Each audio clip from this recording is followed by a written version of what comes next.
Trasmetti dal vivo. Yes, we should be live now. Now we're live. Okay, so I can start. Hello, everybody, and welcome to our pre-launch comment for the Artemis mission, which is scheduled for tomorrow. It's great to be here. We have some friends here. And first of all, thanks to Adriano for hosting this live streaming on Space Renaissance International YouTube channel. Adriano, would you like to say something just as a greeting? Thank you very much and very welcome everybody for joining us in this commentary about the launch of Artemis I tomorrow morning, early in the morning. So we will, early in the morning for us, but in the middle of the night for US. So therefore we will not make a live stream for the launch. So we will only comment today and hope that everything will be, crossing fingers, will be fine this time. Exactly. Yeah, so we want to comment a bit to wrap up about the situation, because we already had some other appointments in the last for the last launch attempt. So this is to take stock of the situation and see the status of the launch. We have some people with us today. So I want to introduce you to Kiran.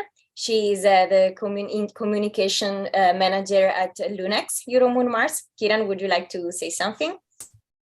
Hello, everyone. It is really nice being here.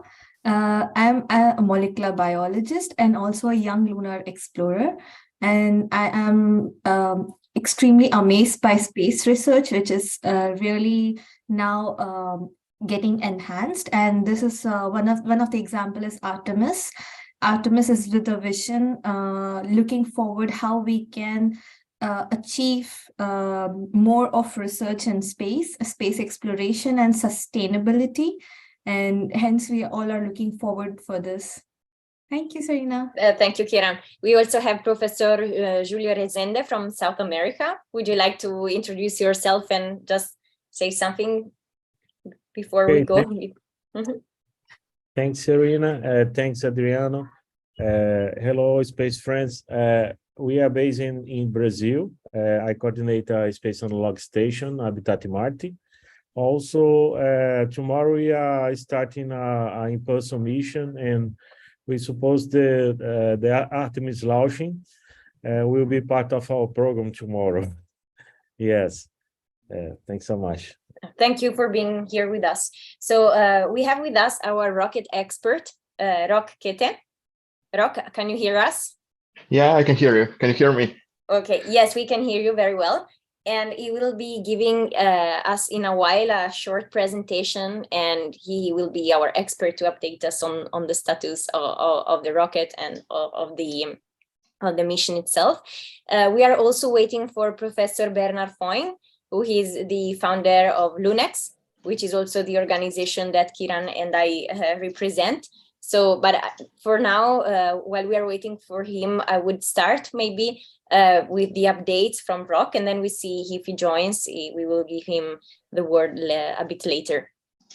I know, Rock, you have a presentation to share. Yeah, so should I just roll the presentation then?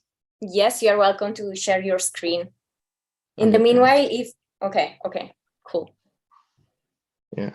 Hopefully. Perfect. Yeah, we can there see. we go. Works. Okay. Oh, just a second. I will have to. I will reshare it because I forgot to share the sound. Yeah. Take your time. So there we go. Hopefully now it works.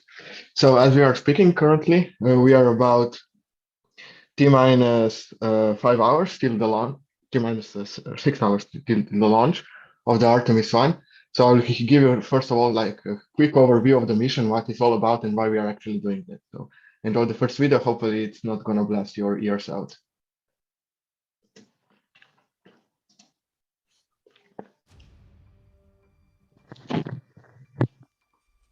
Oh.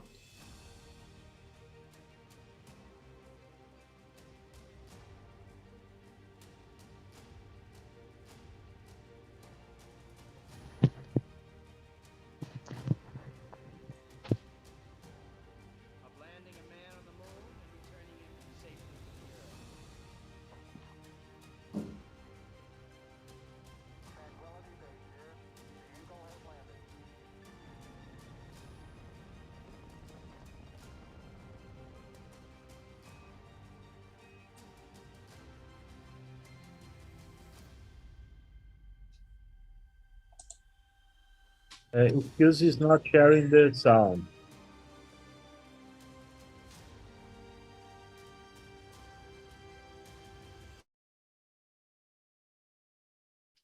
I could personally hear the sound of this very inspiring video. Yeah.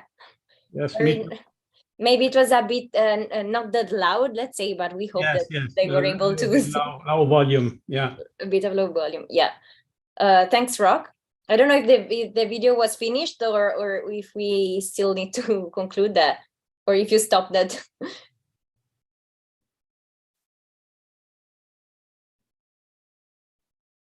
Rock.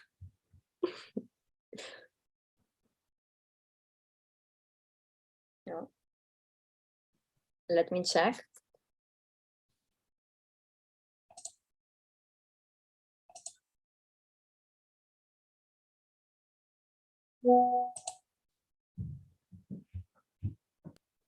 Okay. Back to the presentation.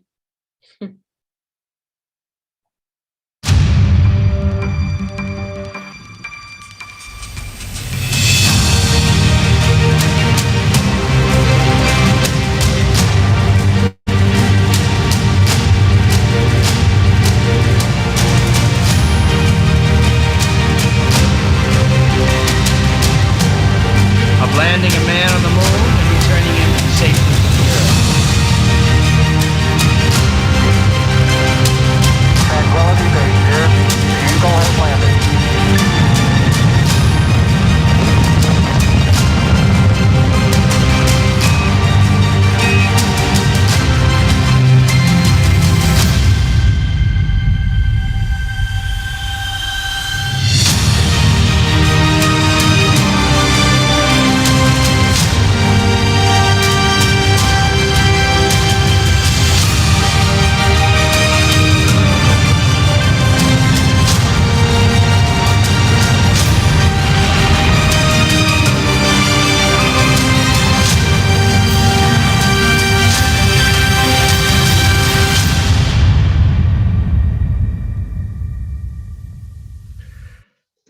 So the this is the picture taken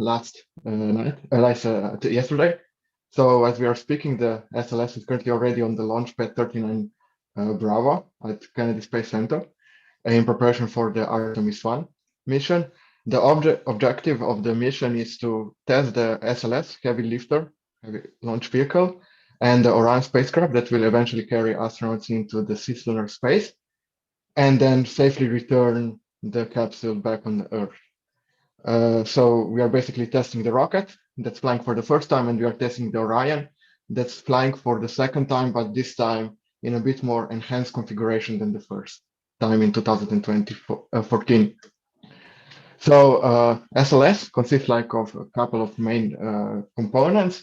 The first one is the first stage or core stage that will then untouched on the core stage we have two solid rocket boosters.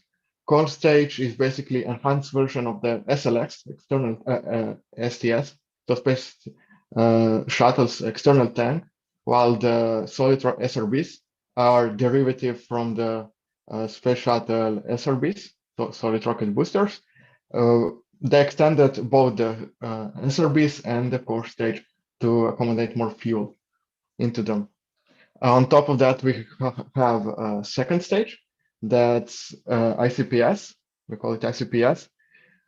It's basically the same stage that's used as the second stage on the Delta IV rocket vehicle. It's been slightly modified to fit on the SLS and to provide additional boost and avionics for the mission. And on top of that one, we have Orion spacecraft with the European propulsion, European service modules, and then launch abort system that sit on top of Orion. Launch abort system on this flight is going to be deactivated, so it's not going to be active.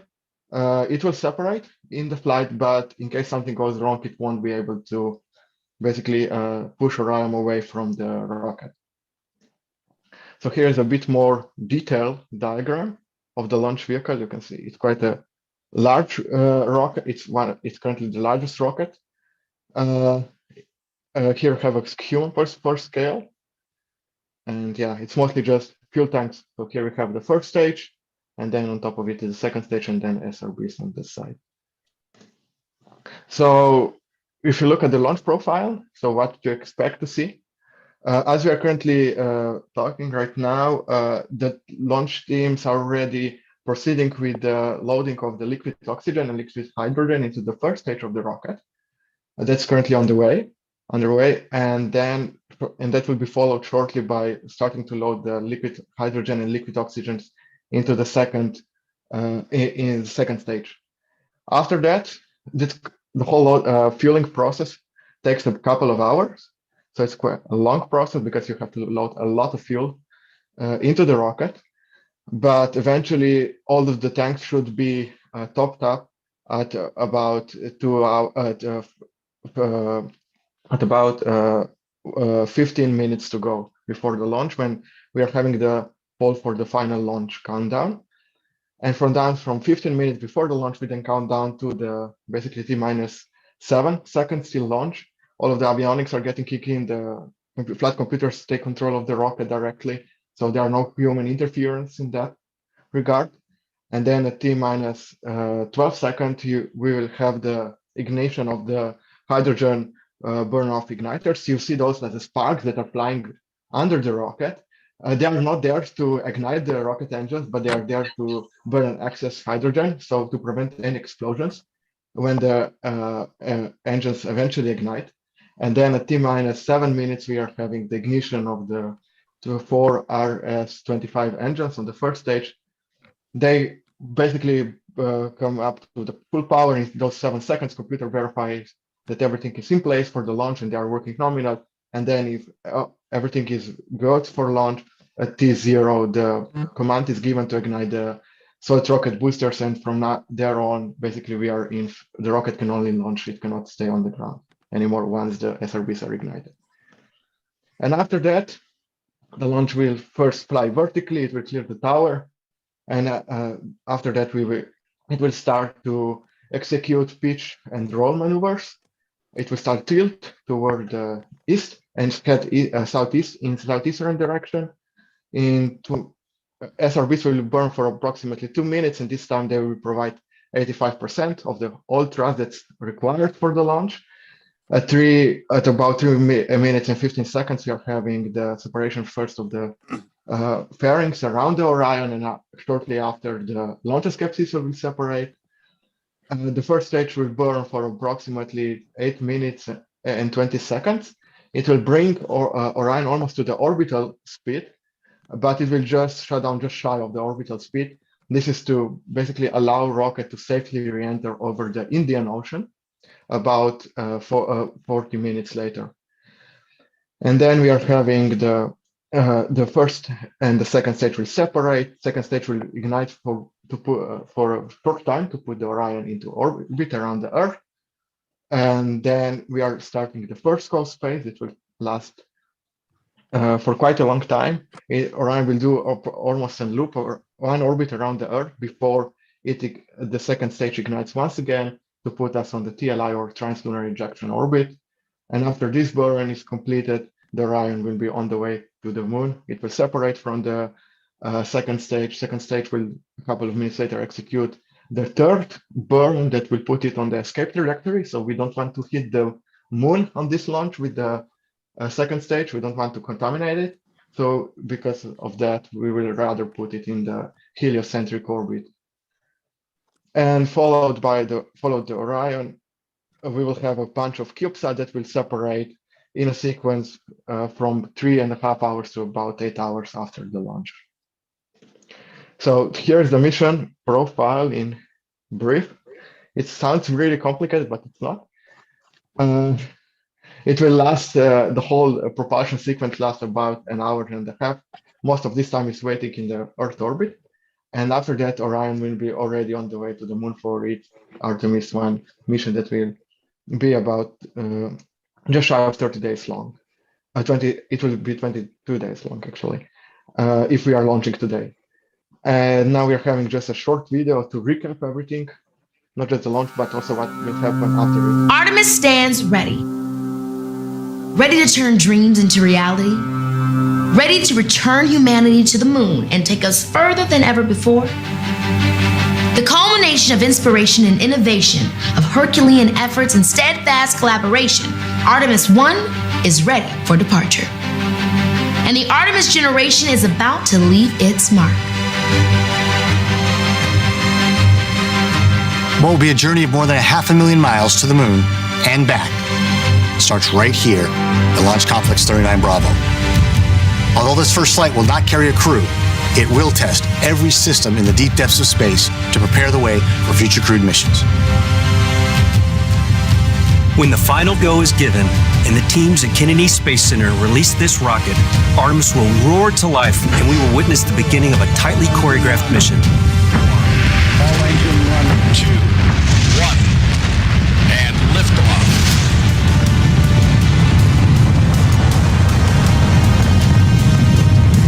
The first 2.5 minutes lift Artemis off Earth and build momentum. It's another 6 minutes of pressing uphill, accelerating to orbit. This is followed by a push from the second stage to raise Orion higher. And once all the systems are cleared to continue, the second stage will fire again and push Orion beyond the bounds of Earth. At this point, we're going to the moon. It'll take several days to reach our destination, but as we sprint across the void, many new procedures and systems will be tested and proven. 240,000 miles later, Orion will enter an oval-shaped orbit around the moon, one that will take Orion to about 60 miles above the lunar surface and then out to 40,000 miles beyond the moon. This is a distance farther than any human-rated spacecraft has ever gone before.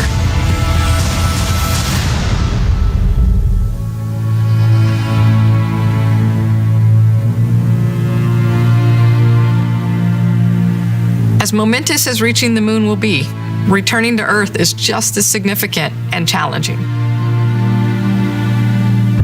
Every observation we make, every lesson we learn on this journey prepares the way for humans to safely venture out and return home.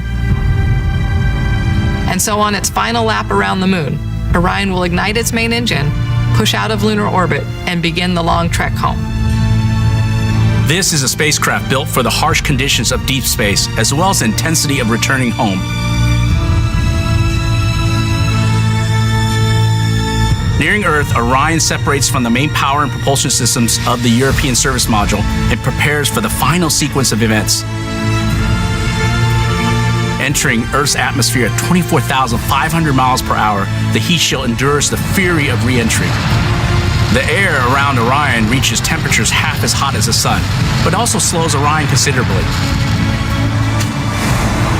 Until finally, parachutes can deploy, allowing Orion to gently dip into the Pacific Ocean.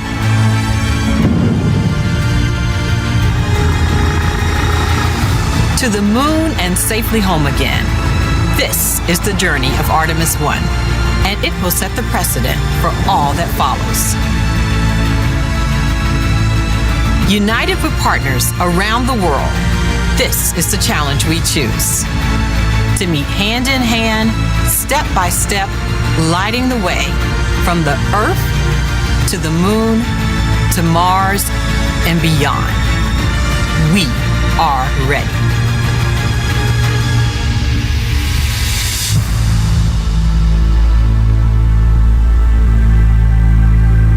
So that was just a quick recap of what to expect. It's going to be a night launch, so you won't see a lot of the rocket action, just basically the plume after the rocket. And the timeline as it stands right now, it's the launch window opens at 7:04 Central European time, and it's about 2 hours long. If there is basically a hold in the final 38 seconds of the launch, that means a scrap of the day. Otherwise, they can recycle. If it's outside this window, the launch can be recycled. And basically, here are just some additional information about the major milestones in the mission and when they're gonna happen. So if you are launching tonight, it will the Orion will then return back on Earth on December 11th. The backup launch window is for November 19. So this is 3 days from now. It's once again a night launch. It will be a night launch. But as it currently stands, the weather forecast for tonight is almost perfect, only 10% of the weather violation at the launch time. So this means 90% chance the weather will be acceptable for the launch. So only basically the technical errors will be the ones to be looked after if something goes, if we have to basically scrap the launch for today. It's going to be mostly because of the technical difficulties. So that would be from my more of an engineering end. So I will return back now to Serena, so others can also present you other thank you, Rock. aspects of the Artemis I mission. Thanks. Great, thank you very much for your presentation. So with your last comments on this presentation, I think we can really be expecting the launch tomorrow, fingers crossed. I see we were joined by Professor Foing. I was already introducing you, Bernard, before to our audience, but great to have you here. If you want to say something, just... Yes, thank you. Yes, I was on travel to come here, and also I am on my way to observe from the Space Tech Bremen this event, which is also a very big interest for the whole world community, but in particular also for Europe, where Europe has contributed a number of elements for this launch, be it the European Service Module, but also a number of investigation. So we have also the mock-up body that will measure the radiation on the trip to the moon. And so we have a strong interest also in the series of Artemis launches, but we will have also other opportunities for experiment, but also for European astronauts that will join. So if you give me 5 minutes, I have also just overview of what from the European side we can expect. And so I will share. Yes, I think you can already share your screen. Yes. You should have the permission. Otherwise, I will give it to you. Yeah. Okay. So you see that? You see my screen full? Yes, it's loading. It's loading. Okay, should be in full. It's loading. Okay. So indeed, we are interested in this. Okay, you have it. Yes, we are interested in this.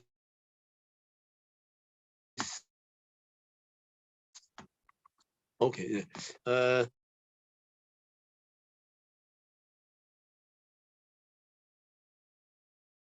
If you realize in 2004, and this has been followed by a number of missions. So you can see the slide where you can see some of the views of the Chinese mission that followed, and also the Japanese mission Kaguya. Bernard, sorry to interrupt you. I was not. I start seeing the screen now. I think there are some problems with the connection. I don't know if also the other people in the call have the same problem. Oh, okay. Maybe we can try again. Okay. So, yeah, do you see it now?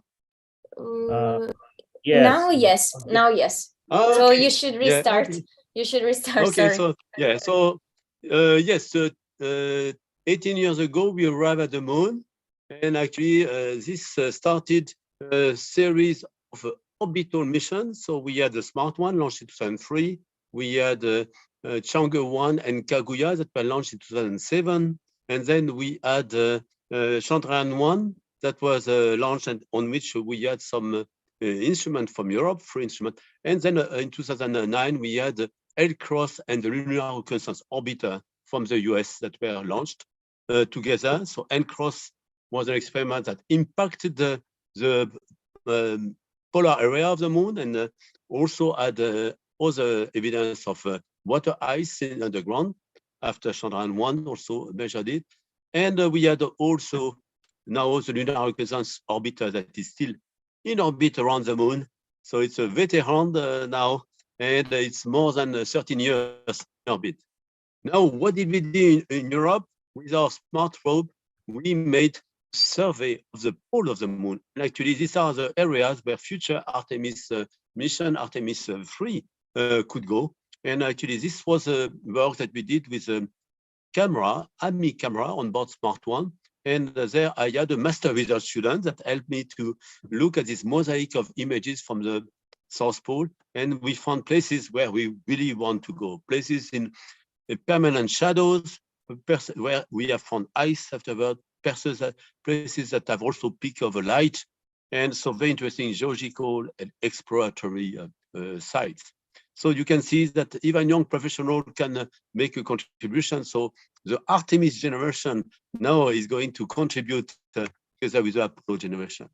Now we also found close to the South Pole a place that is in perpetual sunlight, and during the winter, even 80% of sunlight. That's a place where many want to go now. So there is a race to go there, and several countries and also commercial companies want to go there to harvest the sunlight. So ESA has released some nice views to accompany the launch of Artemis. So a few things that we don't know about the moon, that that we have found water evidence on the moon. I've mentioned the measurement from Chandrayaan-1, but also from the LCROSS impact. 25 years ago, with the International Lunar Exploration Working Group, we put together a roadmap towards exploration and intuition of the moon. It's called Moon Village Roadmap, with this robotic village, robotic fleets, and the surface village of robots. And then we will have humans there. So possibly from 2025, we have the first women on the moon. And then we will have a sustainable base, moon village. So the robotic village has started. We have in 2013, there was the Chang'E 3 lander that went on the surface of the moon and deployed a rover that operated and made some interesting measurements. Chang'e 3 lander is still in operation now, even though the rover had a short lifetime. And then in 2019, China also put a lander on the far side of the moon, the historical first, also deployed another rover. And in 2020, they had another mission there that also captured some sample and made an automatic rendezvous in orbit, and then retrieved a capsule with this sample from the near side of the moon. So about the moon, we have seen a new face of the moon from the science point of view with all this mission, but also we are looking at resources on the moon. On the moon, you have water ice resource we have mentioned. We have also sunlight, a lot of solar energy there that you could capture, in particular if you are at this peak of light, but also in other areas, you have 2 weeks of sunlight and then 2 weeks of dark night. But also they have a resource of hydrogen and of oxygen. 45% of the rock is made out of oxygen. So you could provide oxygen from the top layers of the moon for 1 billion of people to breathe if we would extract this oxygen from the rock. And also we have on the moon some special isotope of helium, helium-3. This non-radioactive isotope could be used for clean nuclear energy fusion. And that's something that is being developed on Earth. Within 30-40 years, we could make use of this lunar helium-3. In particular, I calculated that with 10 tons of this helium-3, you could satisfy the needs of Europe in energy for a full year. So very interesting prospect, but within 30-40 years. So there is a global exploration roadmap established by the different space agencies with station in orbit, also new station in Earth orbit, maybe commercial station, and also some infrastructure on the moon and around the moon, and also robotic mission to Mars, Mars sample return, and then human to Mars. And so from ESA, there is some interest, of course, in the exploration of the moon after our experience in the International Space Station. And then we have a view to go to Mars. Now, this Artemis mission, as was described by Rock and also the presenter today, has an Orion capsule, a round capsule that was developed by NASA. And it's a kind of a big, they say, an Apollo capsule on steroid. It can host 4 astronauts. And this capsule can go to the moon thanks to the European Service Module that brings it, provides power, provides also some utilities, and also the good orientation to bring it around the moon and then bring it back for a safe return to Earth. So this is how the sketch, the module are separated. So you have this crew module, and you have this European Service Module that provides us electricity, propulsion, air, and water, as was well described by Rob, and also maintains the right temperature in the right course. And the power is provided by solar arrays, and also that you have some equipment for communication and control. So you can see a view of the whole system Orion on top of the European Service Module, and you can see the operator as a scale. Yeah, and so around dimension, also we use metric unit in Europe, so 5.2 meter diameter, so the 7.3 meter high, so it's like a little house, 25 tons. And the spacecraft is really designed for astronauts. Now, as a journey, so it was very well described by Rob. So in short, so you have before that, we had also a journey of the European Service Module assembled in Germany, and then it was brought to the US, and it was adapted to the crew module. It was tested before launch, and tomorrow off we go. And what about the European Powerhouse, the European Service Module? So it has a very specific propulsion system that will bring, from Earth orbit, let's say, to the moon and back. It has a number of consumable for astronaut, power from solar arrays, and a very solid structure. And it has also some control system for the temperature in this extreme environment, and a brain with computers that control various aspects and many cables. So they are like the blood vessels or the nerves of all this system, 11 kilometers. So Orion Service Module is an international collaboration with the big actors from Germany, from Italy, and also France, Switzerland, Belgium, Denmark, Sweden, Norway, and the Netherlands have contributed, also in collaboration, of course, with the US. So a few slides from this that illustrate our target, the moon, but also some views during the assembly of this European Service Module and put in a rocket. So if you look, so we are ready to get to the moon. And so this is a bigger rocket. So this current configuration, this rocket you can see with the SLS Block 1 can put 95 tons in orbit. So there will be a more advanced, powerful version of this rocket with additional booster that also have a great opportunity for larger cargo. And you can see as a comparison with other super heavy launchers, how it is placed, and also in comparison with the Starship, which is due to be launched later. So here we go. So Artemis I moon rocket, and in terms of development, the teams from the US, from Europe, and international collaborators can be proud of all the milestones that have been passed for Artemis I. It took longer than it was promised. It went also quite more expensive than it was promised, but that was a high technical work.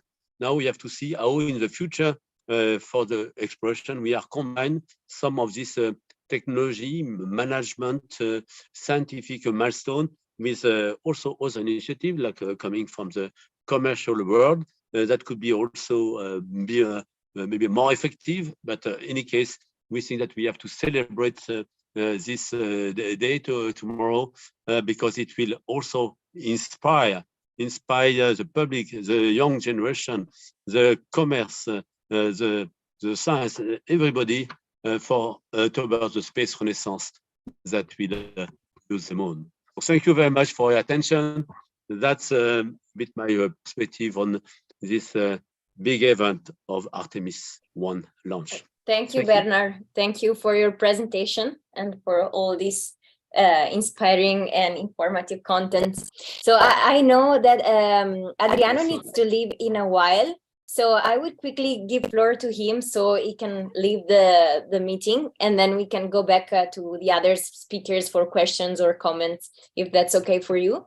And I would also like to encourage the people that are watching the live streaming to leave comments or questions in the chat, because we can read them, and then in case we can just answer. So Adriano, if you want to take.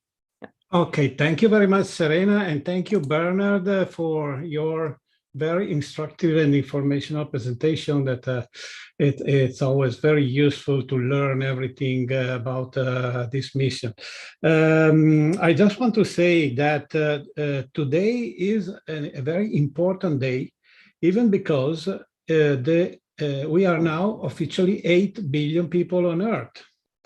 It was announced by the United Nations today. And so I think it is quite meaningful that we have in the same days, we have the launch of Artemis I, we have the COP27 on the World Conference on the Climate Change, etc. And we have the G20 meeting in Bali of the main nations of the world, trying to understand what to do to preserve the peace and to start to try to restarting the development, etc. We know all of the big problems that we have on this small planet. And so it's very important. The moon is a key milestone on the roadmap of civilian space development, of civilization expansion into space. Therefore, it is very, very important that Artemis I fly well tomorrow and for the next month, and do its job around the moon and come back, because it will be, however, the preliminary travel to send humans and the first woman and everything that we know about the Artemis mission. So what we have to do is to what can I say, to hope that everything will be fine, and that this very, let me say, troubled mission that was delayed several times for technical problems, late and during the last week, for it was again in doubt because of the storm.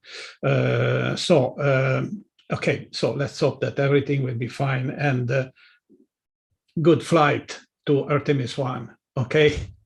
And Rock, you're in the field, so I want to ask you: are there good chances? Are you positive for tomorrow? Like, are you confident that the launch will take place or not? Well, I hope that after so much time, the NASA technicians made a good job, because they had a lot of time to do it. Therefore, we hope that they make a good job. So this is our wish, our best wishes from Space Renaissance International and from the LUNEX, EUROMOONMARS, and our big community. So we are all together celebrating this day and hoping that this is a new day for humanity evolution and expansion into space. Okay. Thank you, Adriano. Thank you very much. So I cannot make any official comment on behalf of any of the agencies, but yeah, as Bernard already mentioned, Artemis I is quite late, only 6 years right now from the predicted launch date for at the start of the program. So we are all very hopeful to launch as soon as possible. But on the other hand, the launch, everything has to be done that we are launching in the safe conditions. We just had a hurricane a couple of days ago passing over the Cape Canaveral. The wind speed, high velocity winds hit SLS that was sitting on the pad outside. there are a couple of issues currently tracked from more of the technical aspect, about the damage that was caused by the flying debris during these winds, but hopefully they get resolved before the pad crew has to retrieve from the pad before the tank fueling process on the rocket starts. I see. And not to bring bad luck, but we haven't mentioned this, so maybe we can comment on why things went wrong in the previous launch attempt. We haven't still discussed that.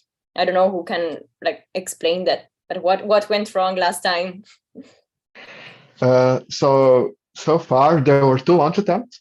The first one had a problem with one of the engines. On the first one, so before the engines are ignited, we have to chill the engines, so bring them back down to the temperature. So when the cold oxidizer and fuel rushes through the pipes in the engines, they don't damage it. So we are not having a temperature shock in this regard, and the components don't fail. And during one of the bleeding, there was a wrong sensor reading on one of the engines, engine number 3. And then the launch crew basically decided to not risk it, to rather take time to verify what actually is wrong, what is the root cause of the issue, and how it can be fixed. So that's why they sent out from the first launch attempt. And on the second launch attempt, there was an issue with loading of the liquid oxygen into the core stage. One of the seal on one of the umbilicals came loose and didn't want to seal. They tried 4 times by basically stop pumping liquid oxygen into the rocket and allow a seal to come up to the room temperature, so to the environment temperature, to warm up and then resealed the gap. But all 4 attempts failed, and because basically it was quite a large leak that could not be ignored. They decided to rather postpone the launch to change the seal on the launch pad. After that, they did another wet dress rehearsal where they basically count down the whole launch operation. They loaded the rocket with the oxygen and fuel. And after that, there were a couple of issues with the system that are certified for a specific time duration while they can be out on the pad, sitting out on the pad. So the only issue, so they had to roll back into the vehicle assembly building to change those components, to recharge the batteries on the flight termination systems. And they also took the opportunity to change some other elements and recharge the CubeSats that are being piggybacked on this specific launch. So that's why we are so late currently. I see. Okay, thank you, Rock, for this explanation. Yeah, and maybe another topic we haven't really mentioned are the payloads of this Artemis mission. I don't know who can answer to this, but maybe we can give also an overview about this topic. Maybe Bernard, I don't know. Yeah, so actually we had at a previous attempt where actually I was there on the first attempt together with Rock. We were in Florida together, and so I observed it from the the super VIP area, and we were all very excited, waking up very early in the morning because the launch attempt was 8 o'clock in the morning, but you had to be there 5 hours before, Oh yeah, so there are a number of payloads inside the capsule, inside the service module. So very interesting experiments that are going to measure, in particular, some of the radiation environment and also the effect on the mock-up body. But we have also a whole series of small satellites, CubeSats, some CubeSat with 12 cubes, with 6 cubes that are going to take the ride. And I was very excited to see all the opportunities, all the creativity which was manifested by the different groups that developed internationally. And there are also some from Japan, from Europe, also from various US academia. Now, there was an issue about the discharge of some of these CubeSats. And so, Rock, do you have some more news about the possible discharge of some of them? Okay, so the issue, so as Bernard mentioned, the 12 CubeSats that are flying on the Artemis I are considered as basically rideshares. Some of them are they cannot. The problem is their batteries cannot be recharged while the rocket is sitting out on the path. So when the rocket is rolled out from the VAB, they are basically relying on their own internal power from their own batteries. The issue gets a bit more severe than that because some of the CubeSats don't even have a capability to be recharged inside the VAB. So they have been integrated on the rocket since basically spring of this year. So for more than 6 months right now.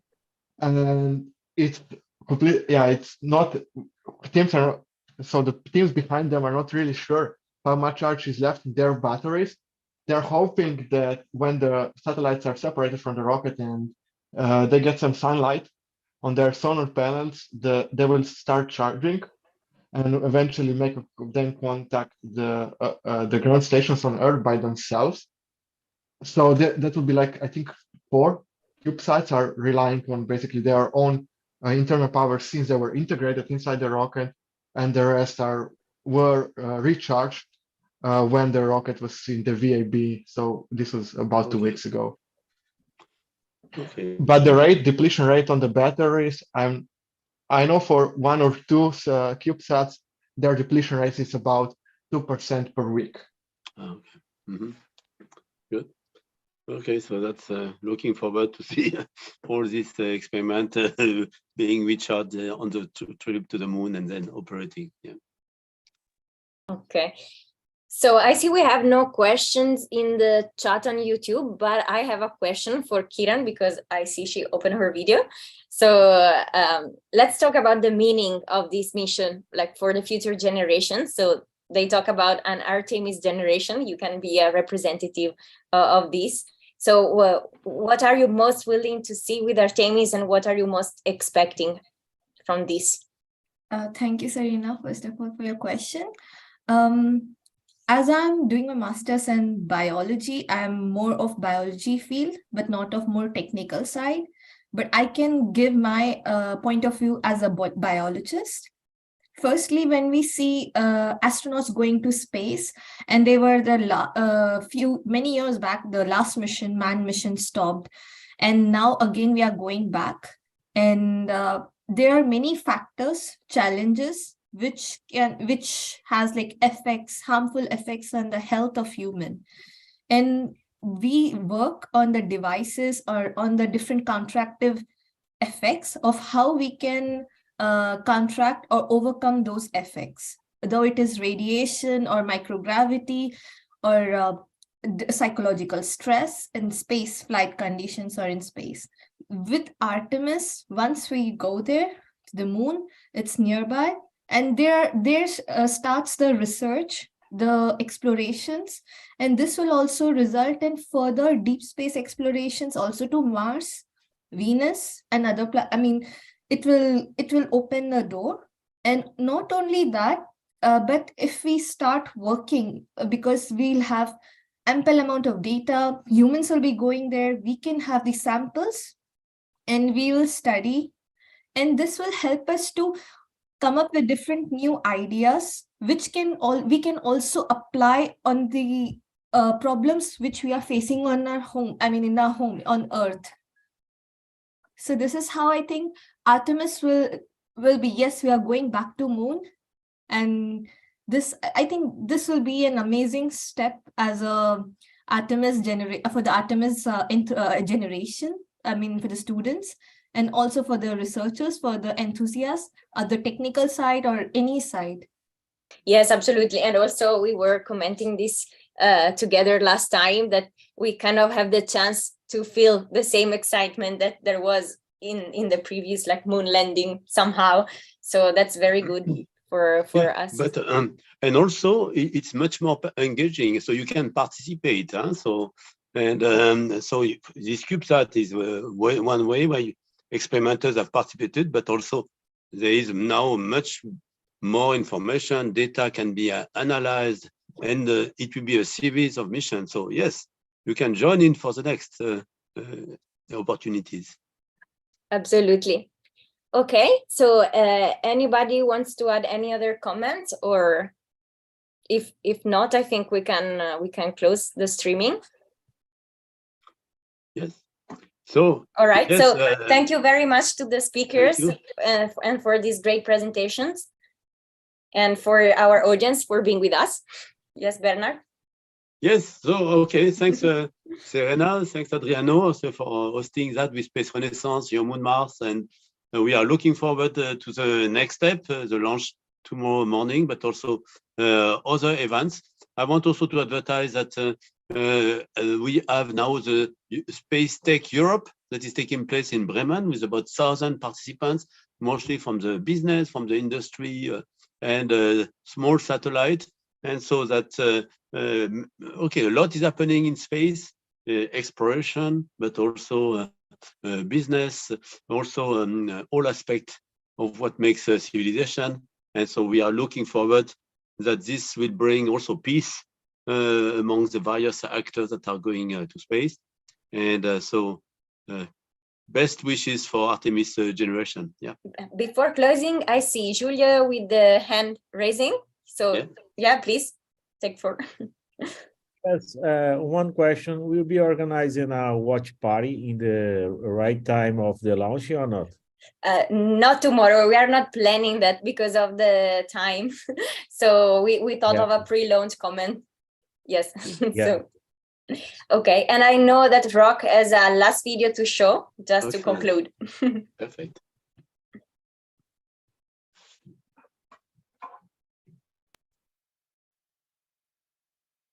Three, two, one. Ignition.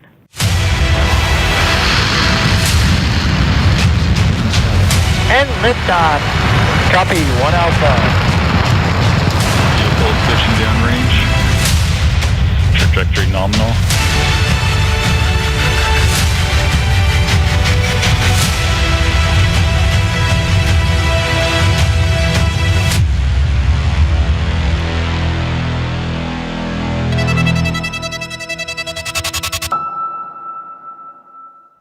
Great. So thanks again to everybody. Thank you. Okay. Bye. No, Artemis. Bye. Go. Well done.